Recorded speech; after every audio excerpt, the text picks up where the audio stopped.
of minority groups or para lang sa deserve na special acknowledgement of their different with the dominant political culture. Okay? So, lipat tayo sa cross-cultural communication. So, ano nga ba ang cross-cultural communication? The communication between people who have differences in any one of the following styles of working, age, nationality, ethnicity, race, gender, sexual orientation. It is how people belonging to different cultures communicate with each other. It refers to the attempts that are made to exchange negotiable and negotiate and mediate cultural differences by means of language, gestures, and body language.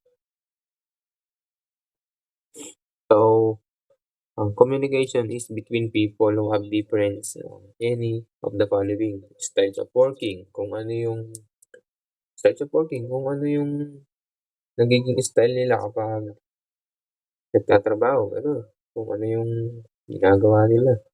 Yung nationality, kung ano yung nationality, kung ano yung kung Tagalog ba, kung kung Kapampangan, kung Amerikano. Ethnicity,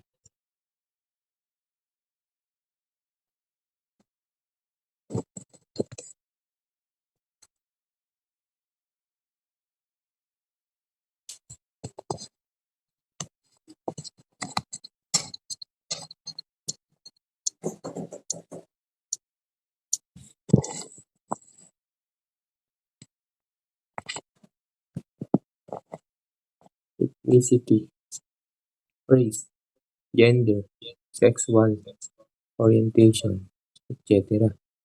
So, ano nga ba ang importance ng cross-cultural communication?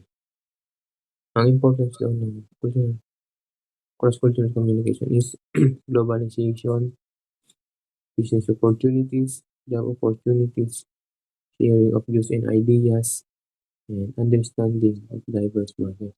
Globalization, ito yung sa global, buong mundo. Business opportunities, tulad ng business, kung ano yung mga pwede mong makuha, opportunities para sa business.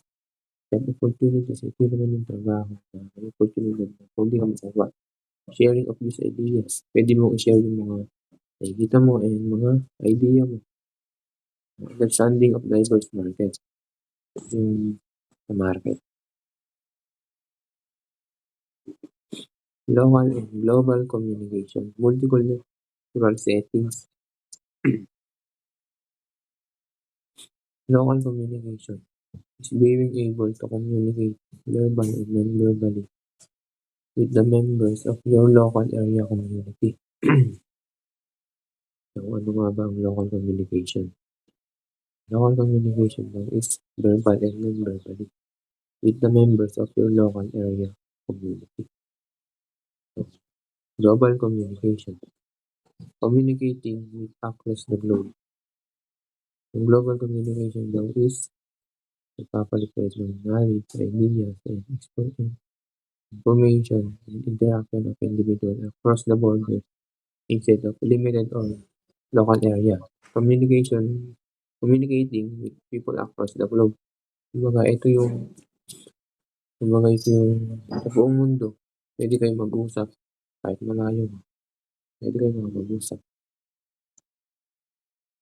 Global communication is the development and sharing of information through verbal and non-verbal message in international settings and context. Pwede kayong magpalitan ng idea. Pwede kayong mag-share ng information through verbal and non-verbal messages in international settings and context.